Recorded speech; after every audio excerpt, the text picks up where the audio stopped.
Bonjour Michel de Pixapicture. Aujourd'hui, je ne vais pas vous parler d'un photographe, mais d'une photo que je trouve extraordinaire et qui a été prise en 1997. A tout de suite.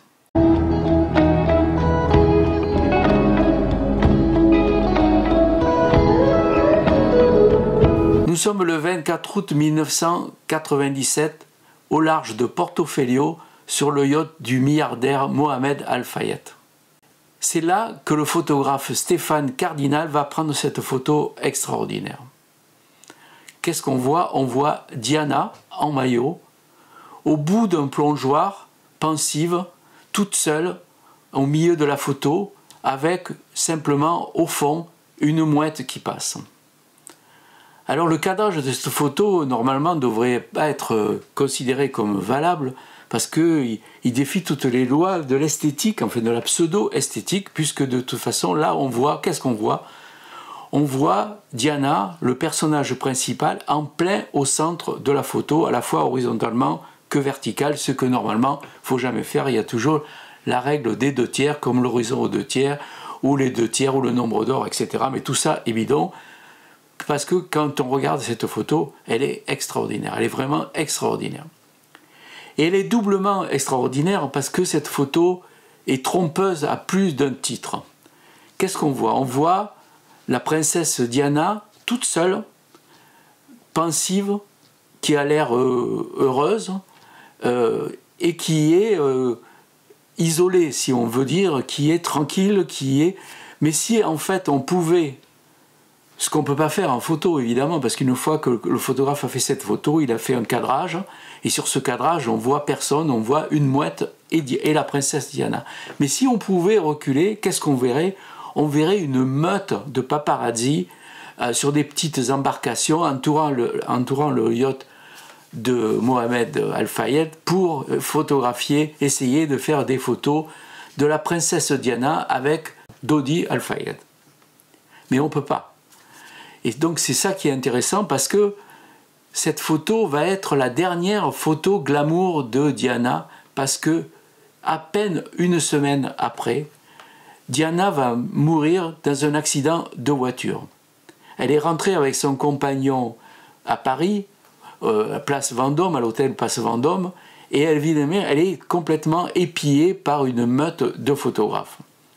Pour échapper aux photographes, elle sort en trombe avec un chauffeur, son garde du corps et bien sûr son compagnon, dans une Mercedes et poursuivie par 9 photographes en moto, elle fonce dans Paris le long de la Seine et à plus de 150 km à l'heure, elle se fracasse contre un des piliers du sous-sol du passage sous le pont de l'Alma, le tunnel du pont de l'Alma. Son compagnon Dodi est tué instantanément, ainsi que le chauffeur. Son garde du corps est gravement blessé et Diana est en train d'agoniser. Les photographes sont là, alors beaucoup de polémiques va se passer parce que, évidemment, au moment de l'accident, beaucoup de rumeurs circulent et beaucoup d'interrogations vont circuler après cet accident, puisque transportée à l'hôpital, Diana va mourir quelques heures après. Alors on a dit que les photographes continuaient à faire des photos pendant qu'elle agonisait.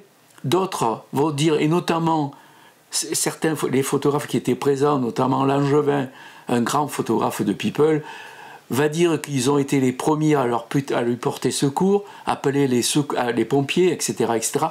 Toujours est-il que cet accident, cette mort de Diana va provoquer un impact, une émotion mondiale, sauf la reine qui va tarder à reconnaître un peu la mort de Diana, mais ça c'est une parenthèse, et ça va créer au niveau mondial et au niveau de la presse un changement radical.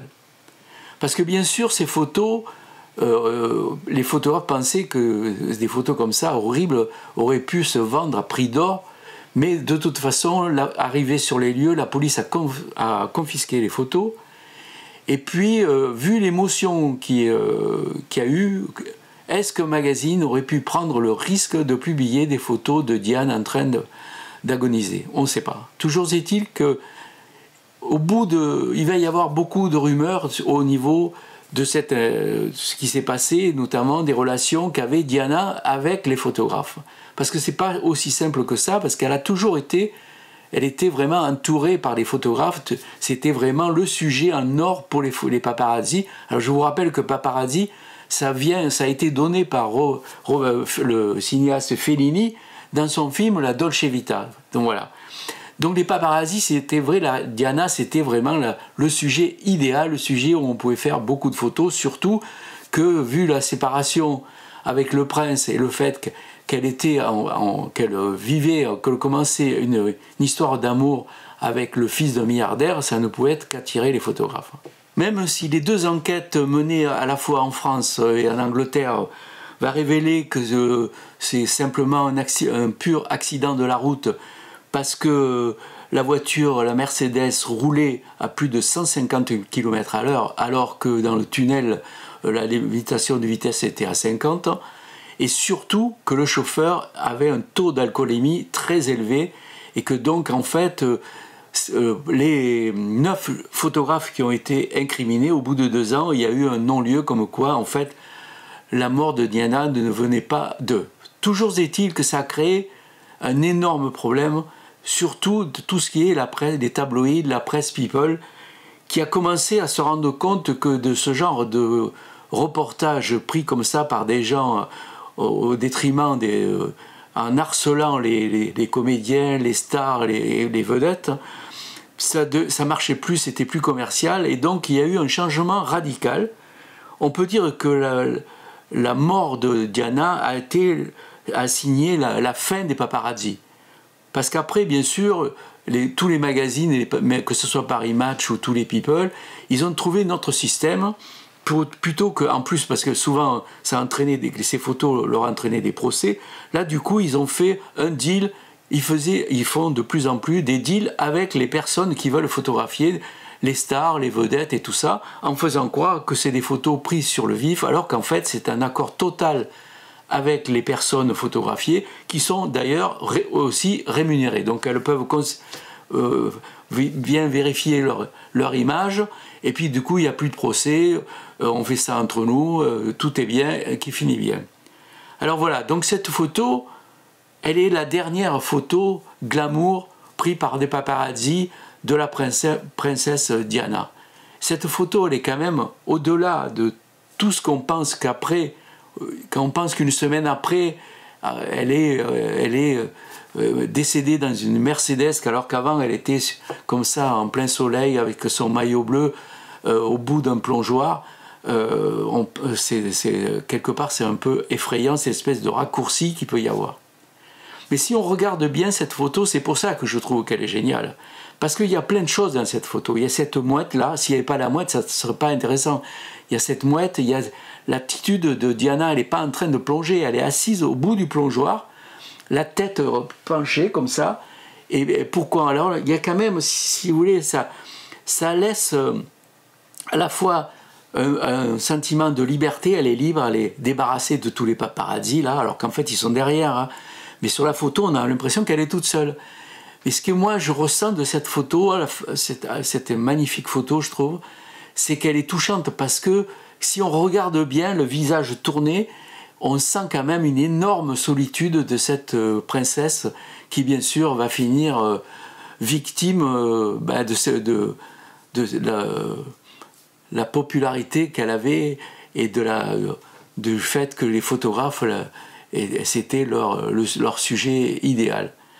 Voilà un peu cette photo donc, qui a été prise par Stéphane Cardinal, un photographe qui fait beaucoup de people, hein, qui a été à Sigma, je sais plus où, voilà, donc cette photo, elle est devenue célèbre dans le monde entier. Hein.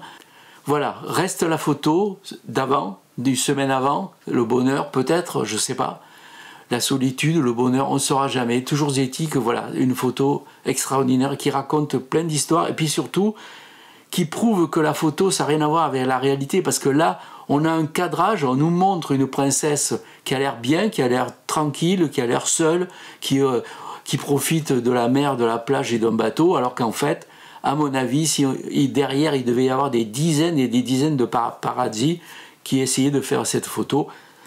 Stéphane a fait sans doute la meilleure photo prise de loin, au télé, en plein au milieu comme ça. Voilà. Je vous laisse regarder cette image attentivement. Vous allez voir, peut-être vous allez découvrir des choses qui vont vous faire reparler de cette histoire de la mort de Diana. Je vous laisse, j'espère que ça vous a plu. Je suis en train de préparer un portrait d'un photographe. Je ne vous dis pas qui c'est, je le ferai bientôt. Je vous ai promis que je m'y remettais. Vous voyez, je m'y remets. Portez-vous bien, faites de bonnes photos et on se revoit dans au moins une semaine. Salut, ciao, ciao.